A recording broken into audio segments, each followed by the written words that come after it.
Hi, good morning, students. Hope that you had a wonderful weekend. Moving on to a new topic.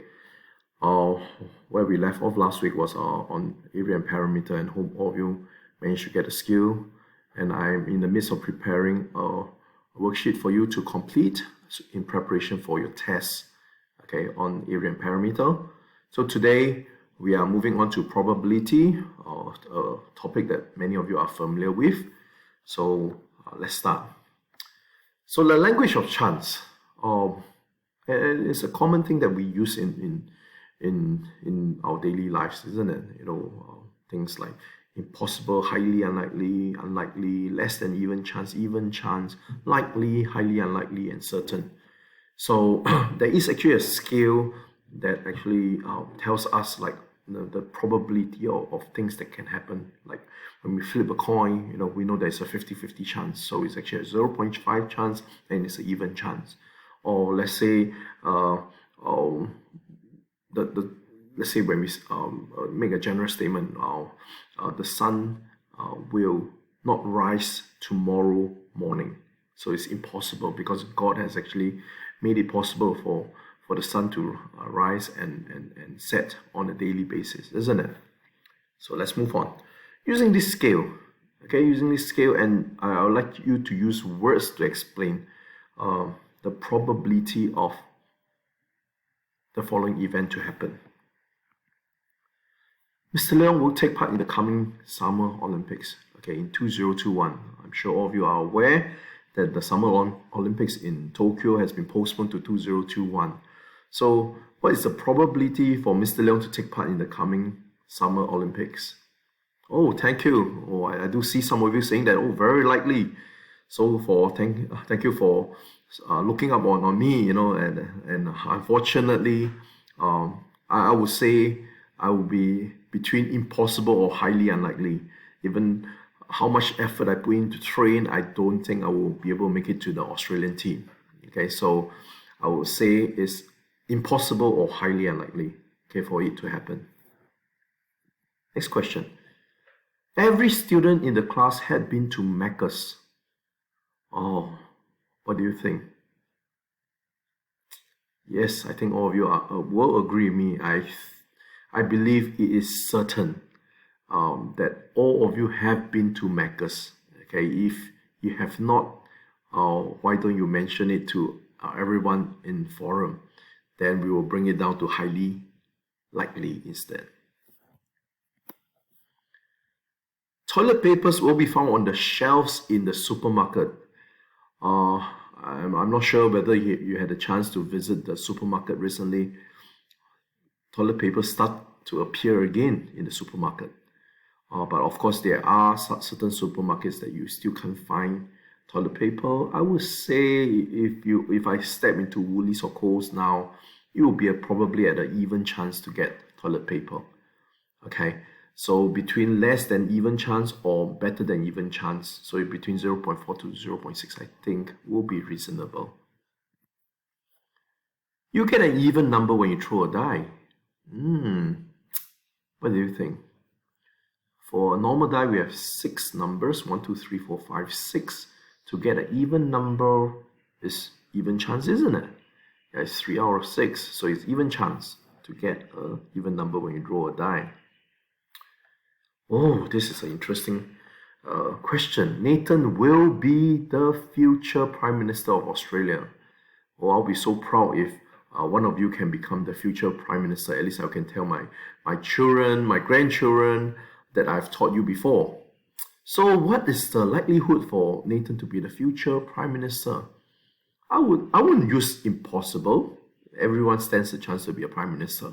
I will probably rank it under highly unlikely or very unlikely, because the probability of one becoming a Prime Minister is a very small chance. So between 0.1, 0.2, I think that will be a reasonable gauge on how likely one of you will become a Prime Minister.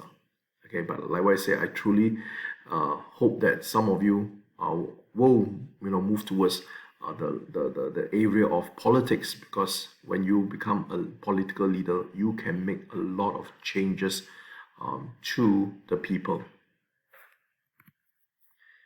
Oh, Jesus will return. As a believer, I will put it as certain. Because why? Because the Bible says so, and because the Bible is the Word of God, and He never fails us. Okay, so I strongly believe, I certainly believe that He will come back. Okay, He will come back. So now, instead of using words, I would like you to use numbers to decide on this. Okay, so I will pose a question, let you think about it, come out a number, and see whether you concur with my answer. Okay, so you will guess the correct answer when there are 4 options on a multiple choice question. Okay, just imagine there's a multiple choice question with 4 options. You do not know which one is the correct answer. So what is the number that you think that by just choosing it randomly, you will get the answer? Got it? Yes, it's actually 1 out of 4, which is the same as 0.25. Tossing a coin and to get a head as a result. I guess most of you have gotten it. This is quite a straightforward one. It is 0.5. It's an even chance. Oh, there will be a bushfire in Victoria next year. Interesting.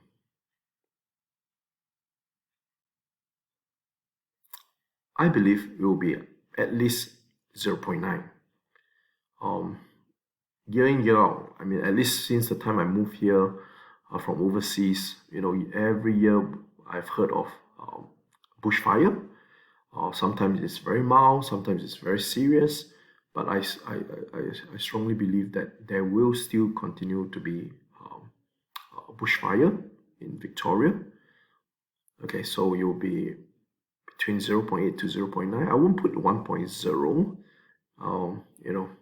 but it is at least 0.8 to 0.9. Oh, interesting question. You will fly on a plane tomorrow. So what's the chance? Oh, I would say it is probably at 0.1, between 0 to 0.1. If you have followed the news,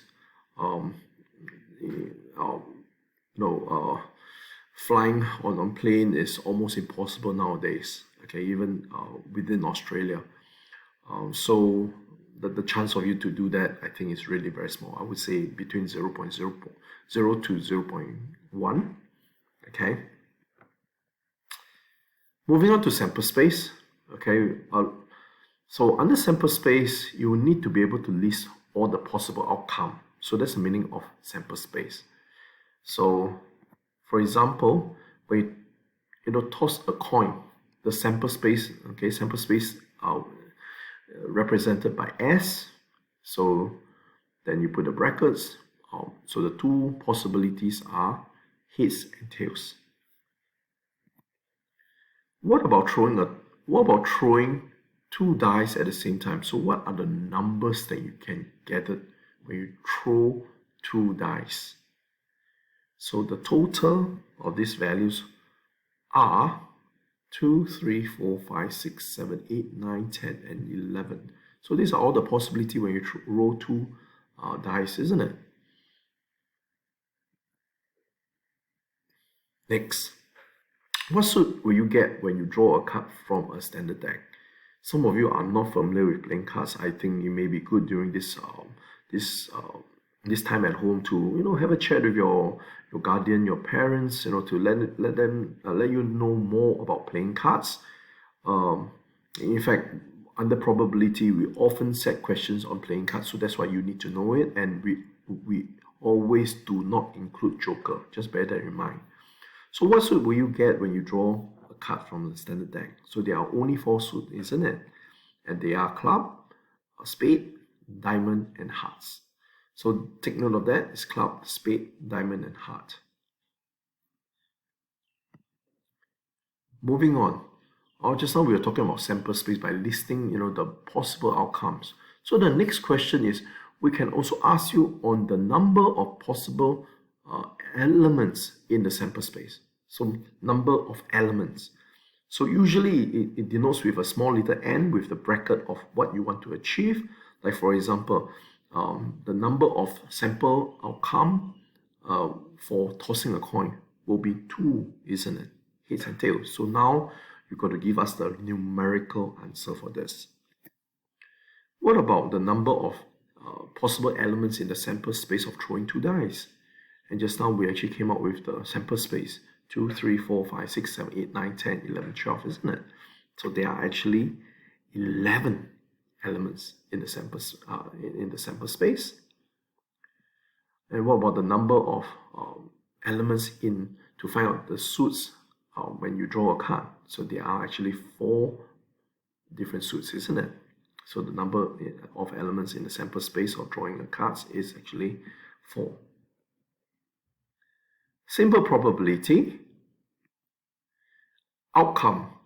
Okay, a particular result of an experiment. So that what we want to achieve. Like when we flip a coin, we want to get a head. That is the outcome that you want. Okay, the head is the outcome that you want. And favorable outcome, the outcome is actually talking about the possible outcomes that can come out from an experiment. Okay, so I would like to correct them again. And for favorable outcome is the outcome that you are looking for. Okay, like if you if you toss a coin, you want to get a hit, that is the favorable outcome that you want. And theoretical probability is talking about probability of an event. So the formula is the number of favorable outcomes over the number of possible outcomes. Like getting a hit.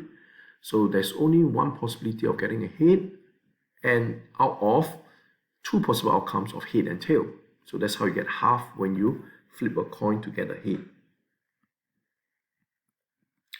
So that's the end of our lesson for today.